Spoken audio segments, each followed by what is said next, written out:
Howdy, y'all. We'll be talking trade rumors, and we'll be doing that every day until February 26th, and probably have a lengthy show on deadline day. We're still planning how long and what we're going to do and how many people we're going to have on the show.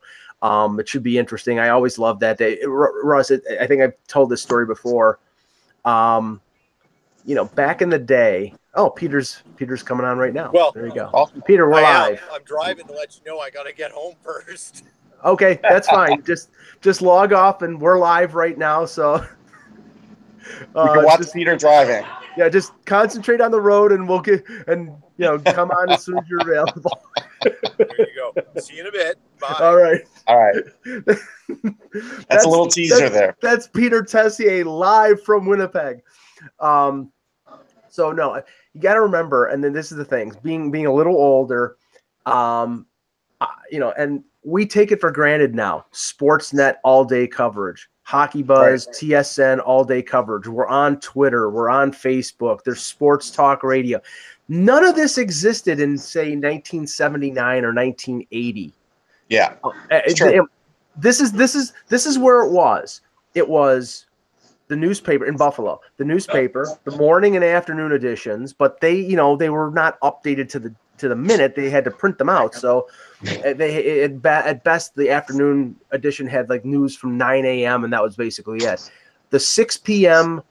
sports, which was about 5-6 minutes at the end of the broadcast, and if there was a news radio station in town, they would have updates on 15 and 45 on the hour, or 20 and 40. Right. Or Sports Phone. I would call my buddy Howie Carpin with Sports Phone. And Russ, when I was in a Stratomatic league, a guy who I knew in the New York area told me about Sports Phone. So I can remember this clear as day. Now, Sports Phone, folks, was basically updated every 15 minutes, and they would read off all the trades. So for somebody who was a hockey junkie like me, involved in, not only being a fan of the game, but involved in Stratomatic leagues and wanting to know where the players are going and all that stuff, I mean, it was heaven. But I'm an idiot, and I'm calling it every 15 minutes and listening to it through the full 3 minutes to get all the news. So I'm 13 years old, and the next month my mother and father get a $185 phone bill, and they're ready to lynch me. And I'm like, and they're like, "What the is this?" Yeah. And I'm like, I got the same talking to. I did. Yeah, it was the trade deadline. I had, anyway. I can't hear you. Your volume dropped out. Can you hear me now? No. Hold on. Oh boy. How about now? Nothing? Okay, why don't you hang up? Me? I can hear you, yes. Yeah, see, I can't hear you. I can see your lips moving. Is it? You want me to call back? Yes. We're using sign language here, folks. So this is the problem when you have people calling, and I did it yesterday. So, can you hear me now? Nope. Okay. There he goes, and he'll come back.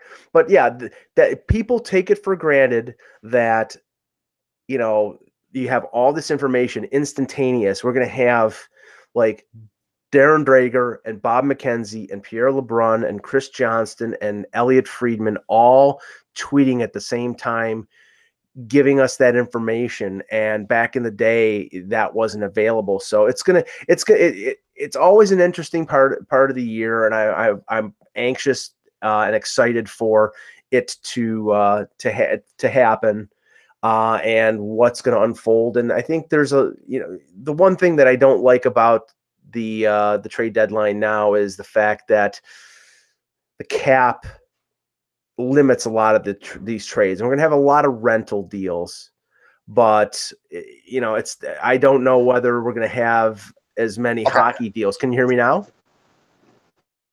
Can you hear me? I can. You can. Okay, good. I can hear you. You can't hear me? I can hear you. No, I would. Yeah, it sounds good now. No, but what I was, and I was stretching here while you're coming back. I figured. The one By thing. the way, I did get an invite from a female on Google Hangouts. I want to let Doris know thanks, but no thanks. Doris. Okay. Thanks, Doris. She must be a big hockey. I guess she wanted to video chat, but I'm just not in the mood. Yeah, no. But yeah, so I mean, this is the time of the year that I'm getting psyched up for this stuff, and I'm heading up to Toronto tonight for a Puck Talks event at the Rivoli in Toronto with a bunch of hockey writers, and I probably will not be popular with my opinion. But we'll talk about that because I'm getting some inklings of some things that are going on with the Leafs that I'm not sure a lot of people want, but I think is the best course of action if they actually do follow through on it. But let's start the show here. Okay. Yep. Now I've got a little bit of prospect talk too. Cool. Hello, Hockey World. Today is Thursday, February 15th, 2018. I'm Russ Cohen from Sportsology. And I'm Michael Agello, and this is the Hockey Buzzcast here on HockeyBuzz.com. We will be joined momentarily with Peter Sassier. And I have to say that there were some romantic fools in the audience at the Air Canada Center last night. We had the traditional Valentine's Day, a guy who proposed to his girlfriend. It was arranged on the scoreboard. It's the worst time to do it. It's the worst. Yeah, and she said yes, but honestly, I think there were half the guys in the building were waving him off and saying, "No, don't do it." The only thing that was worse than that was the one guy who posted, "I'll marry you when the Leafs win the Stanley Cup," and that was like I probably saw that like 7 years ago. They show that on the scoreboard still, like during like one of their video montages, which are excellent. They have the pic, and it's a very, very pretty girl with a guy who's holding the sign saying, "I will marry her. I will propose to my girlfriend when the Leafs win the Stanley Cup." Well, I hope she's dumped that guy's ass, because if you're waiting for that to happen, I'm not saying it's not going to happen in the next few years, but if that's what you're waiting for, find another guy. Yeah. Anyway, I agree. So, okay, let's we have to start. We have to start on the Olympic page, Russ. I didn't see the final score of the Canada game. I know it was 4-0.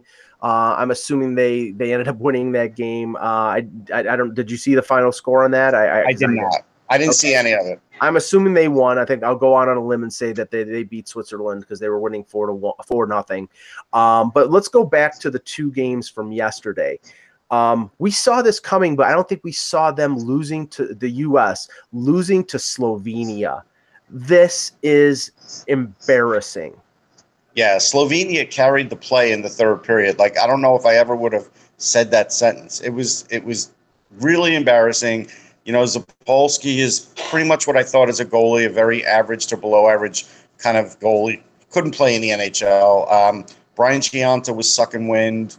Jordan Greenway had a layup of a put-in. That's great. But in key times in the third period, the whole team was disappeared. They disappeared. They couldn't keep up the pace. They couldn't play on that ice. And we were being told, well, these are the guys we want because they're used to this. Except the problem is they aren't that talented. I would rather have had the young college guys with young legs, yes, the offensive studs like Casey Middlestat and Brady Tkachuk out there buzzing around with some veterans, and I think we would have seen something completely different. And that's just the tip of the iceberg. Not only Tkachuk, not only Middlestat, but Adam Fox and all, guys who have been in college for a couple years now. Maybe they don't play on Olympic ice surfaces, but they're all. Well, they do. They do in World Juniors and other things, so they're used to it. Yeah, I didn't get the choices. I'm not slagging on these guys, but and I heard somebody like when I got to the Air Canada Center yesterday in the morning, just at the time that we were texting each other, and you told me that it was tied 2-2, and then it comes on the TV that Slovenia has won, and somebody says, "Well, Slovenia is only without one player from the team that they had." I'm like, "Yeah, the one player is Anze Kopitar. He's everything." He's absolutely everything, and true. Yeah, it's ridiculous. So I mean, yes, we saw this coming. Again, we didn't see them losing to Slovenia, but if they're losing to Slovenia, then it doesn't look good for the rest of the tournament. I know one game is, a team can lose and then bounce back, but there's not a ton of talent here. This is not the best product that the U.S. could put forth, and it showed yesterday. And then the only way they're bouncing back is if they get like more energy. Yeah. And I don't know if they're going to get that. Yeah. And then the surprise, I think even an almost even bigger surprise is Slovakia beating Russia 3-2. Yeah, that one, the Russians do always start off slow, and maybe the big key, and I was talking to Shel Samuelson, who is a player development guy for the Flyers, and we all remember him as a huge defenseman. Yes. Craig Ramsey is their coach. Yeah. For Slovakia. And so when I was talking to Shell, I said, I bet you they're running a complete defensive system. And he started laughing. He goes, they're probably 2 steps off the red line, and they're starting to hit guys at that point. And I bet you Russia just wasn't ready for that. Yeah, they're playing a trap or the torpedo or whatever. Yeah. And that's smart to do. Like especially against a team that's got more offensive talent than you, you have to be able to shut them down and frustrate them. And if you do that, that's half the game. And I was making jokes yesterday when we did the webcast with Pete Weber. I was like, I'm waiting for Datsuk and Kovalchuk better be ready. Better be scared too, because if they don't watch, they're going to be summering with their families in Siberia. Because honestly, if they lose this tournament with the advantage that they have, I worry about them. They're heading back to the NHL for their own safety. Yeah. Sorry. We do need to mention the women's game too. I did watch that in its entirety. That was a great game. Actually, we also did correctly say that we felt like the women's games would be a lot better than the men's, and so far that's true. The women's game was so much better. The pace was great. Mm-hmm. There were so many good scoring chances. Jocelyn Lamoureux's penalty shot was fantastic. Like, if anybody ever wants to rip the women's game and say, well, they're just not talented or exciting, go watch that penalty shot and then watch the save that ensued. Both of them were great. Like, this was a great game. I know Canada won, but it's a good tune-up game. It is. It was a 2-1 game, so what the hell? Well, and I said this yesterday, and I was scoffed at it. I almost wish that, I almost hope for the U.S. to say, because I'm American, so I'm rooting for the U.S., that Canada wins the first game. Because every time, like, it seems like when Canada and the U.S. meet in the preliminary round, the U.S. wins the game because the game is not meaningless, but it doesn't have the gravitas of a gold medal game. And then, they take things for granted or whatever, but Canada always, most always wins when it counts. Now the U.S., I think if they had any qualms, they know that they're up against a team that can beat them. So I think that when it gets to the gold medal game, if they both meet there, that there'll be a little more impetus on the part of the U.S. And I do think the U.S. coach made a mistake. I do think Canada was offsides or potentially offsides, and they didn't challenge that second goal.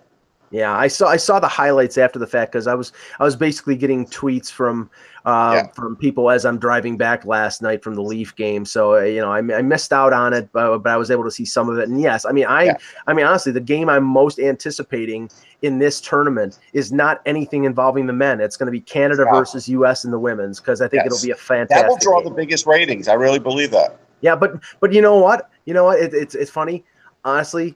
If the U.S. they believe they play Slovakia next, if they lose, these games will be on like CNBC2. Nobody will be watching them, because it's embarrassing how bad that the team would be. Speaking of embarrassing, let's talk about Pierre Maguire for a minute. Doing that game, for one thing, get past that. But I would have preferred somebody else. But Pierre did it down the middle. I give him that. Yeah. But what he did do, which was kind of weird, was at one point in the game, he was pointing out one of the players and saying, well, she's the girlfriend of Mike Matheson of the Florida Panthers. And, like, I don't care. Nobody cared. We all talked about it online, and nobody cared. We want game analysis. We don't want love connections. Yeah, when we're watching the Ottawa Senators in Toronto last Saturday, and Dion Phaneuf is on the ice, we're not saying, well, he's married to Alicia Cuthbert. Right. So let's treat it down the middle here. It's like, okay, we don't, just be, or Brooks Lake just is treat married. The women's game like the men's game. That's all I ask. I mean, I don't have any problem with that. It's like, Yeah, so let's just. But this is the thing, though, Russ, is that NBC I think is looking for any hook, anything to pump up the ratings because I think I know, but I don't care about hockey Right. power couples. Yeah, exactly. So, okay, let's start with the news from yesterday. Well, actually, it was from late Tuesday night, but you weren't on the show yesterday, so I wanted to get your opinion on it. The Dion Phaneuf trade, the first trade of the deadline, basically, which ended up being a hockey deal and not really a rental deal because Phaneuf's got 3 years left in his contract. So does Gaborik. And I said yesterday, I think that the Sens are praying to God that Gaborik retires because this. I don't know about that. There's another angle here. Okay, go ahead. The other angle, and I'll say that I talked about this last night on Paul McCann's Slapshot Radio in Nashville. They had me on, and what if Marian Gaborik is going to get dealt again? Yeah, it's possible. I mean, if Ottawa eats a certain amount of money and deals him again, they could get a better haul, and then they got Shore for nothing, who's a good depth center. Like, he's not going to ever be a great player, but at least he's another player on the roster. Well, that could be the move. I don't know how much more money they can eat because, I mean, you got to remember this is Eugene Melnyk. I don't think he wants to eat money. The one benefit here is they saved on Phaneuf. You correctly pointed that out. Yeah. They for the remaining 3 years of the deal, they save close to $4 million. So and that's not chicken feed, right? But where I think Gaborik, it's a 35 and under deal. So if he does retire, and remember he turned 36 and he's had a lot of injury problems over the last couple of years. His numbers are not the traditional Gaborik numbers from this year after coming back from the injury. So and he on social media he says he's glad to take on the new challenge of playing in Ottawa. Yeah. But this is a rebuilding situation, and I'll be curious to see whether he's in the lineup every night. If he's playing top 6 minutes, then maybe he sticks around. If they do what Toronto did with Milan Mihalik a couple years ago, where he made the roster. He played like the first 5 games. He scored a couple points. He didn't look bad. They put him on waivers, sent him down to the American Hockey League, and then didn't play him. And basically, they won't do that. They won't do that. But what if they put him in a top 6 role and he looks good? They still got plenty of time to deal him, and I think they could do that. Yeah, it's possible. They could put him with Derek Brassard, who they're also shopping. They could put him with, I mean, I haven't watched that many Kings games this year, but apparently he's still got something left. It's just he's still got something. Yeah, it's the age and the length of the deal. But I think that they may be looking at the fact that maybe he plays another year, but then they get cap relief on the last 2 years, whereas with Phaneuf. Right. Or they buy him out and the buyout's cheaper.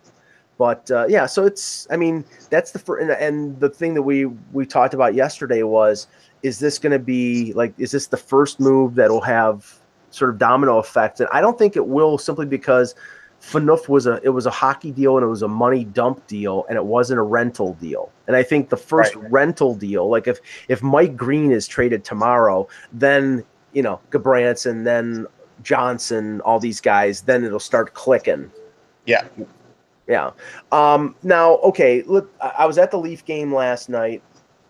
Leafs sweep their 5-game homestand. They beat John Tortorella and the Columbus Blue Jackets 6-3. And it was funny, Russ. They played Bobrovsky in Brooklyn the previous night, second of back-to-back, to go with Korpisalo, who career-wise has really good numbers against the Leafs. The Leafs scored 2 goals in the first period, and Tortorella mouths down to Bobrovsky, 1 more and you're in. And I'm like, wow.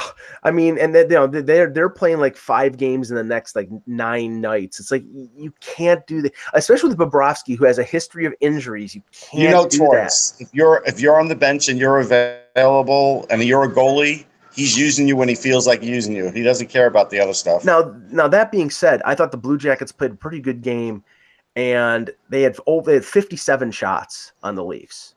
And Jake Gardner had some sort of lower body injury early in the first period, and the Leafs played with 5 defensemen, and Freddie Anderson had to stand on his head. He was unbelievable. Now he didn't have to make 10 bell saves all night, but 57 shots is 57 shots. Hey Peter, how's it going? Good. Peter, can you hear me? There you go. Yeah, I can hear you. Sorry. No problem. So we were just talking about the Leafs game last night and just an observation of it. Now, Gardner's injury doesn't appear to be serious, so I don't think that's going to make the Leafs make any kind of moves. But the last 3 games of James Van Riemsdyk have been very curious.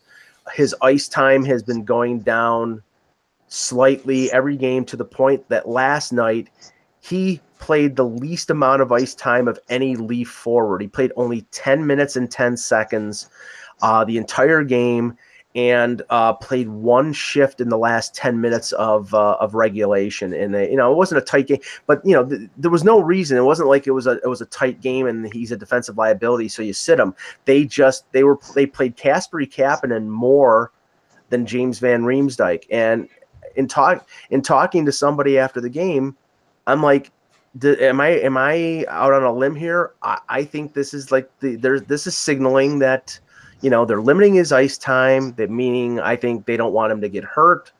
Mm-hmm. They're testing out some of the other guys to see how they react to more ice time. I think that the signs are there that they're going to trade him rather than they're going to keep him. It could be a dog whistle for that. There's no question about it. We'll see. I mean, or this is just a time of the year where they want to test Kapanen more because it's a soft spot in the schedule where they're pretty well set. Let's see what we can do with him. It's one or the other. Peter, what do you think? I think, well, last night, didn't they move Marner up with Kadri and change a bunch of things as well? Like, there a whole, there was more than just limiting JVR and bringing in Kapanen. Like, Babcock did a few different things, right? Well, the opening face-off, the opening lineup, and this is getting too into the minutia of the Leafs, but just bear with us.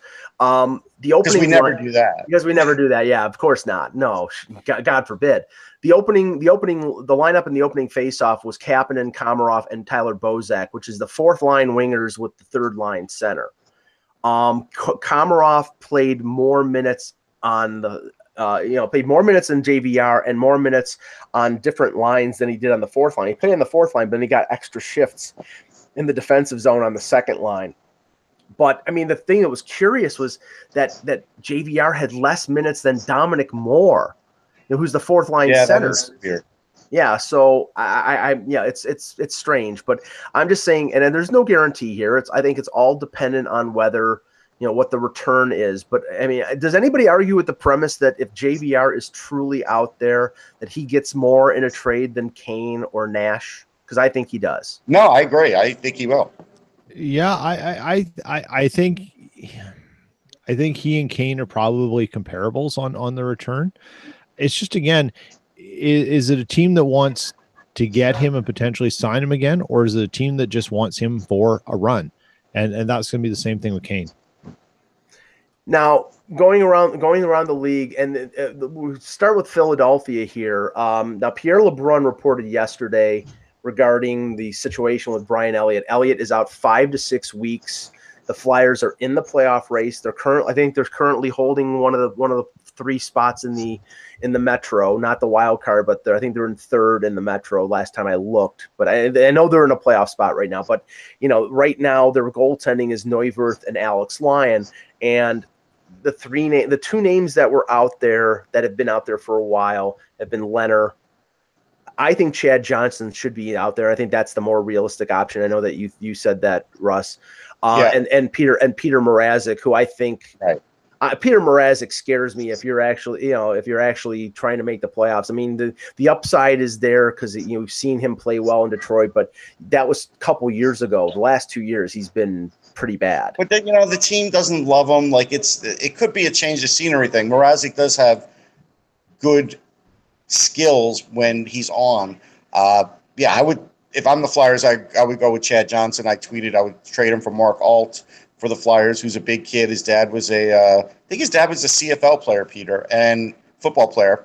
And he's a big physical defenseman. He skates well enough. He could be a bottom pairing guy. I think that's a fair return. Now, if the Flyers go in deeper, I don't think they're going to go in as deep as Leonard because he's an RFA. Yeah. And then you're getting into the situation where if you sign this guy, you're slowing down Carter Hart. So that's not going to happen. Yeah. And so Mrazek's possible, but the problem with Mrazek is it's going to cost you more assets. And I don't think Ron Hextall is going to go in heavy for assets here. Yeah, Peter, before you answer that, LeBrun did say Chad Johnson. I had heard from somebody else the name of Leonard mentioned, and Leonard I think is going to cost a lot more, and that makes no sense. It makes no sense for them. No. And the other name that he mentioned was Calvin Pickard, and that's possible. But I know that the Leafs like Calvin Pickard. They like what they've seen out of him. He's played really, really well in the American Hockey League for them, splitting with Garrett Sparks. And you got to remember Curtis McElhinney, even though he's having a really good year this year, he's 34 years old. He may retire at the end of the year.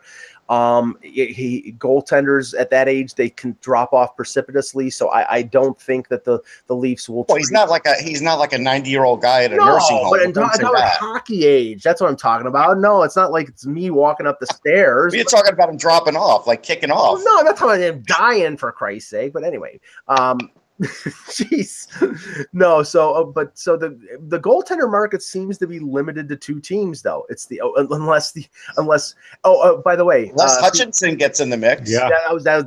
That was the name I was going to mention. Has there been anything about Hutchinson? Nothing. Not a word. It's complete and utter radio silence about him. And there's a guy who, if you needed a goalie to get you. If you're trying to make a push like the Flyers, there's a guy who makes a lot of sense. It won't cost a lot. Yep. He's a UFA. He's playing well. You may not need a future for him, but if he could get into the problem that the Jets won't trade him is because we still don't know what's going on with Steve Mason and his concussions. Right. And that's a bit of a concern right now. Yeah. And Steve Mason would never be going back to Philly anyhow, so that's not happening. No. Yeah. But I mean, but Philly is in an interesting position here, Russ, because you see that young group that they're building, I think that they're going to build around over the next 2 or 3 years. The Sanheims, the Gostisbeheres, the Proforovs on defense. Nolan Patrick, Morgan Frost is leading the Ontario Hockey League in scoring, so they hit a home run on that pick. Carter Hart was the World Junior. This is the group. In a couple years, the Voraceks and the Giroux are going to be the support players, and this young group is going to be the core. Yep, no question about it. That's the way they're going, and you could add Isaac Ratcliffe into that mix too. Yeah. Now, okay, just touching on some other situations, the defensive. And Peter, before you came on, we basically said the Phaneuf deal, like we said yesterday. The Phaneuf deal, I don't think is going to be the domino. Where all of a sudden now all the defensemen are going to come off the board because that was a hockey deal and not a rental deal. I think we're waiting for that first rental deal to start things down the road, and probably the first one will be Mike Green. Pierre LeBrun reporting that the Caps are what he would consider moderate buyers. And last year they did Shattenkirk, but I continue to think that deal was a block to prevent Pittsburgh or somebody else who was one of their contenders to getting Shattenkirk. But he thinks that they're going to be looking for a veteran defenseman. Maybe Green fits in. He seems to think it's going to be somebody cheaper like a Johnny Oduya who probably would fit in as a bottom pairing guy. I don't think Johnny Oduya moves the needle much. No. For the Caps. At one point he would have, but and he did for the Hawks when they acquired him, but not anymore. No. Is Nick Holden, and that's another name he mentioned, Nick Holden going to move the needle at all when it comes to the Caps in terms of being? It could, because he does have offensive ability. He can shoot the puck. He can score some goals. It's possible. I think even if the Rangers are in the situation where they're still sort of contending, they could trade Holden because D'Angelo's look pretty good. So it's not like, though Kampfer has an injury now, so I don't know the extent of his injury. So, but that is a possibility. Something that I mentioned to you offline, Mike, and wasn't on the show yesterday. Dave Isaac of the Courier-Post told me that Wayne Simmons of the Flyers felt like the Rangers weren't even going to be sellers, and so Like, I think that's interesting when players do get that impression because they hear things too. And until I told you, until the Rangers actually make a deal or two, there is going to be skepticism. Well, I mean, all they need to do is lose a couple more games, and I think it'll be cuckoo for Cocoa But that Puff. game against Minnesota was only a 3-2 game, so I'm not sure you could even build it off of that. I get it, but and I don't know who it was. Oh, yes, I do. And I won't mention his name, but there was a report out there about advocating the Rangers trading Henrik Lundqvist, and I have to tell you, even if they're going through a reset, a retool, they're not trading Henrik. They're not trading Henrik Lundqvist. They're not. They're not. I mean, first of all, he would have to approve. If they did, though, I told you I'd be in favor of that. If they did, if they really were doing things the right way and really trying to maybe build towards getting Jack Hughes, somebody I'll talk about in a minute, for next year, I'd be okay with that. I would. Yeah, I mean that's the tear down and rebuild mode that you saw in Toronto, that you saw.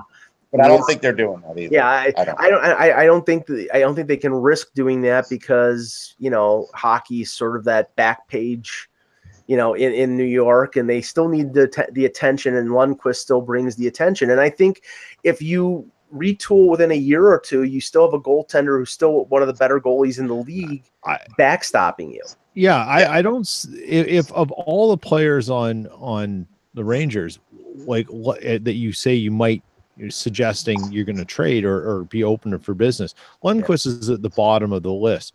It makes no sense to move him because then you move him, you're really rebuilding. It isn't retooling. You're going down a completely different path. Yeah, and that's not something that they suggested in their announcement. It's not something that anyone's said. And that's just a risky move on a ton of fronts. Most importantly, the idea that you still have to have fans believing in what you're doing, and Lundqvist keeps you believing. Now, we don't know how extensive things are going to be when it comes to the Rangers. It seems generally accepted that it's going to be Grabner, it's going to be Holden, it's going to be Nash. The pending UFAs get assets for them.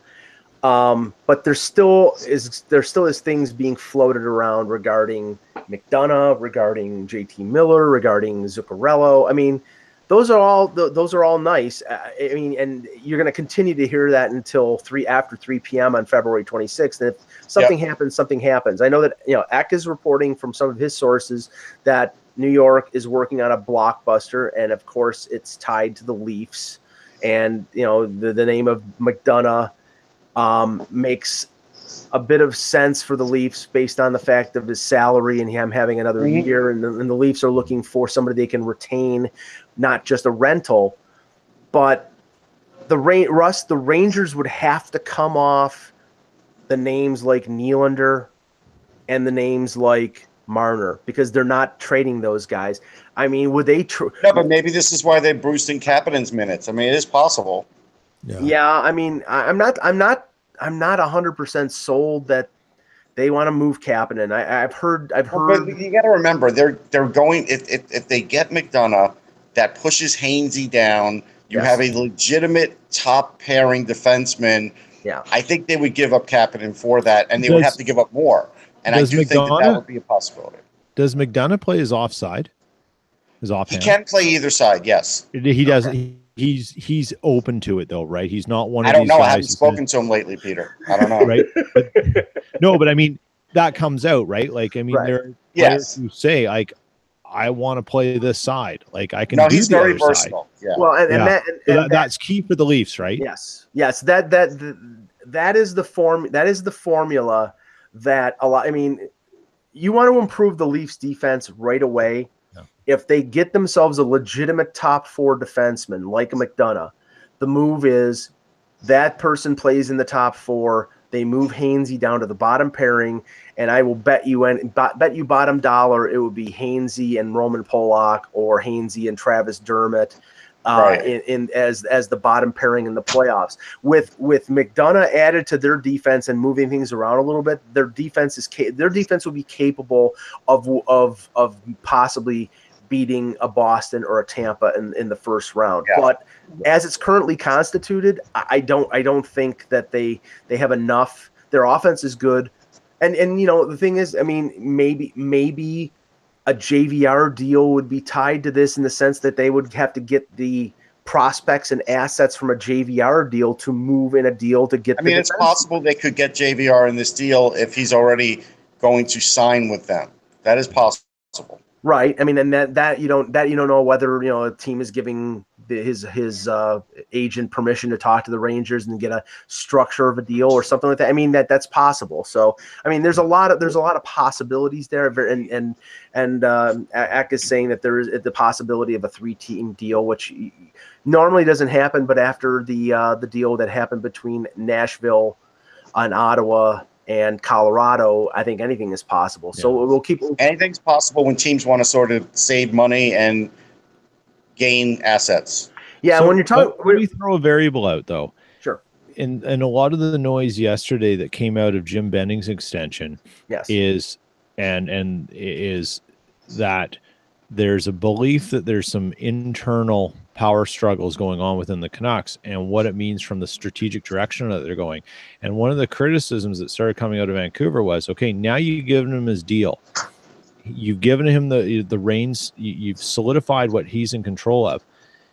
And are you going to change the message that's coming out of there? And to tie where I was going with this is, if the Rangers are prepared to sell McDonough and take and work on the Leafs, should Jim Benning be on the phone right now with Hunter and trying to get Tanev for more to the Leafs for more? And do you prefer Tanev or do you prefer McDonough if you're a Leafs fan?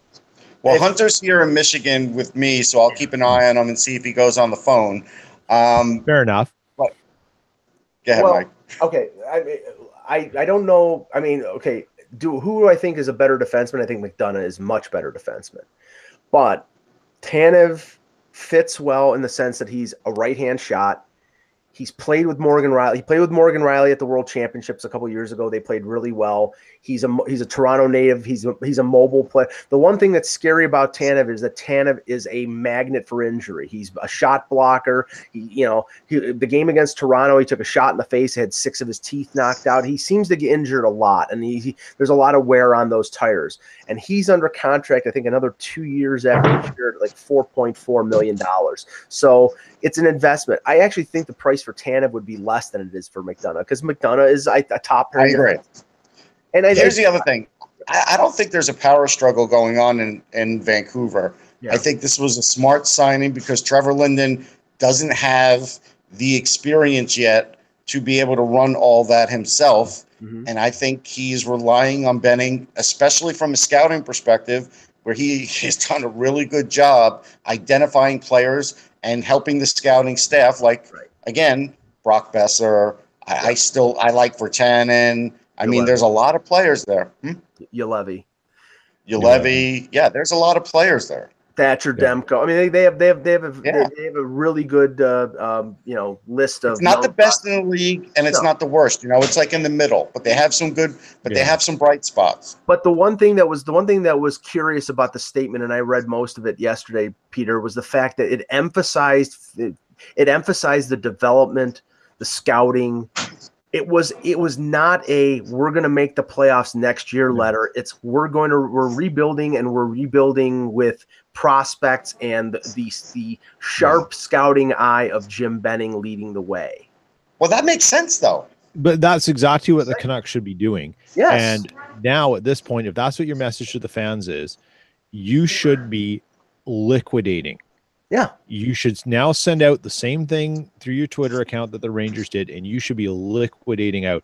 And Tanev's they won't, Peter, because the owner there is very hands-on, and I don't think he is for that. Well, I mean, I won't say what I know about the owner on air because I don't want to be sued. He came out as part of the statement and basically rubber stamped it, but that may be just for public consumption. Yeah, but that's right. Yeah. But the thing is, you're absolutely right, Peter. If they're following the direction that they should, it's what will you give me for Thomas Vanek? Give me the most that you can. Gone. What will you give me for Erica Branson? gone. Anybody who's a UFA, gone, because you can re-sign them in the summer. And obviously they're not going to move the Sedins, but if they, and because the Sedins have complete control, but if they were open to, I mean, how much all of a sudden you drop the Sedins on the market, would they attract in terms of them being like a lot? They would attract a lot. Right. Now, no doubt. A couple other names out there. I saw Jack Johnson last night. He scored a goal against the Leafs. Russ, I look at Columbus, and Nick Foligno has not had the greatest of years. There are the guy who scored, Cam Atkinson, who scored over 30 goals last year, is having an off year. This is a team that's right in the race. They're a couple points out of a wild card. They're like 4 points behind third place. They need that offense. They need an offensive jump. I mean, they're not getting enough. Wenberg is back, Bjorkstrand, Dubois. I mean, they have some young players, but I think they need one more offensive piece. And if they don't get it, I don't think they're making it. They could try and make a trade for sure, and Johnson could be a part of that, and maybe they'll get what they want, or bring up Sonny Milano. If you don't find a trade out there that's worthy, let Tortorella actually put him in the lineup and give him a really good chance. Because, again, I think we pointed out he's one of their top goal scorers, but, of course, he's not playing a 200-foot game, and so John doesn't like that. Peter, this is how bad it's gotten on Long Island or in Brooklyn. There was a GoFundMe movement to pay for a billboard near the Barclays to basically say, screw you, Garth, we want you fired. And you know what? Hey, good on him. I mean, if that's where your passion is coming from, whether it's money well spent or not, is spend money on, but okay. Yeah. But if that's the passion of the fan base, that's great. Like, I mean, I think that's kind of fun in a way that, hey, if you want to spend your money that way, that's great. But, given what's gone on with the Islanders and just the complete and utter tumultuous sort of recent history that they've had, is cutting out Garth Snow in a bit not a bad idea, given you're going to be moving to a new arena. You're going to have this weird transition period before you get your new arena. And isn't that the time to start saying, we got to build for the future, and the future starts now. We've got the arena in place. Everything's going to happen. Garth, you're gone. I don't think it's going to happen before the trade deadline, and all of a sudden what they want is going to change. But, at some point, you got to understand, like, people are upset. And if you're moving and you've got this transition year, you need to keep the fans interested, because your competition down the street sure as heck is. Yeah, I think the deadline's important for Garth. We'll see what happens after that. I think that's going to tell the story here. Yeah, last one here, and then we'll end the show, and we'll be back tomorrow. I got something too. Okay. No, I know. But I'm just saying last name in terms of rumors. Yes. The name of Max Domi has come up, and this, honestly, this is symptomatic of a team that's rudderless and clueless. Because I know he's not having a good year, but this is the Arizona Coyotes, who have traded Anthony Duclair for basically nothing. Richard Panik unless they re-sign Panik. Well, I mean, he's got another year in his contract. I think it was a salary dump. They wanted to get rid of Duclair, and they dumped the salary after Panik scored 20 goals, and maybe that was the prudent move for Stan Bowman. But I'm looking from the Arizona perspective. Duclair is a talented young guy. Maybe he's got some problems in the locker room, but you gave him away for basically nothing, when a couple of years ago, after he scored pretty well, you probably could have got a ton for him if he was a problem. Now the name of Max Domi is out there. Now they're not talking about dumping him, but they're talking about he maybe needs a change of scenery. And this, if this is a team like Columbus, this is a team like Buffalo, who is looking for scoring, this is a guy who can score. I would be all over this, because Arizona is dumb to trade Max Domi. They're not trading him. I don't think his name. We haven't heard John Chaika say anything. I think this is people guessing that Max Domi is out there. I don't think he's out there. I don't. It would completely go against everything that Chaika should be thinking, doing, and logically proceeding, given his other moves. But then Duclair. Yeah. It's everything that happens in Arizona is such a confusing thing, because it's rudderless, as Mike just said, but it's not even like they care to go in a direction, because the directions change so many times. And maybe that's got to do with ownership. Maybe that's got to do with venue. Maybe that's got to do with the uncertainty of 1,000 other things that happen in that area and with that franchise. But, nothing's going to get stable there until you start actually stabilizing what's on the ice and making them a competitive hockey team. And all the moves that Chayk has made seem to be counterintuitive to that. Yeah. And that's what's so confusing. And more than likely, you're going to see one of the moves. What I thought was a good move at the draft. One of the moves that he made be undone, because they're probably going to trade Yarmulson before the deadline, because Yarmulson, from indications that I've heard out there, doesn't like it in Arizona, and he's got a year left in the contract. And maybe but that has to do with ownership. That's more about ownership, though. We have to be fair about that. Sure. No, I mean, that may not be on Tocchet, that may not be on Chayka, but it's symptomatic of an organization that just doesn't know what they are and what they're doing. So now, Russ, you're in Michigan. You're at the Five Nations. I've read a few things about Svechnikov and a few other players. What are your thoughts on some of the top players and for the upcoming draft? Yeah, so people can go to sportsology.com and read the whole thing. But Svechnikov had an amazing one-time goal yesterday, pretty late in the game. He was having a good game. I think there's still things he could work on, but all players you pretty much could say that for, with the exception of like an Austin Matthews when they come out of the draft, right? So at the end of the day, he's skating well. He's looking strong. He's taking a little bit longer shifts than I think he did in the top prospects game. And so that goal, I think, did a lot for him. And again, he's right up there for that number 2 spot. So I think there's that to look forward to. And there's a lot of scouts here. I mean, scouts, GMs, like, it's loaded. So I think everybody's getting their look of him. And now Jack Hughes, who's, the 2019 possible number 1 and so far the leader in the clubhouse, boy, I got to tell you, he has speed through the neutral zone that I haven't seen since Nathan McKinnon. Like, it's just effortless. And it's funny because even though he's a center, when he takes the puck up the ice, you would think it's Quinn Hughes. Like, it's just, there's an innate ability in this family with great skating and hockey IQ that just makes this kid so dangerous. Now, are both Hughes brothers there, or is it just Jack? No, just Jack. And It's funny because he gets listed from Orlando, Florida, and this is how all of a sudden players are now coming out of Florida because, very talented hockey families, if they move down there, they play down there. And so that's something. I did want to talk about but just to point out, they're from Orlando. I think his dad Jim was with the Solar Bears or involved in hockey down there with one of the either ECHL or AHL or NHL teams. But then those two players, while his dad was part of the Maple Leaf organization, were playing in the GTHL and some of the leagues around there. So they got to play against the best young players in Ontario. And I'm sure, there's natural talent there, and there's, I saw the hockey IQ of Quinn Hughes at the World Junior, but they were able to elevate their game based on the competition they were playing against too. And that's always helpful. Yeah. And Adam Samuelson looked good. Ulfie's kid.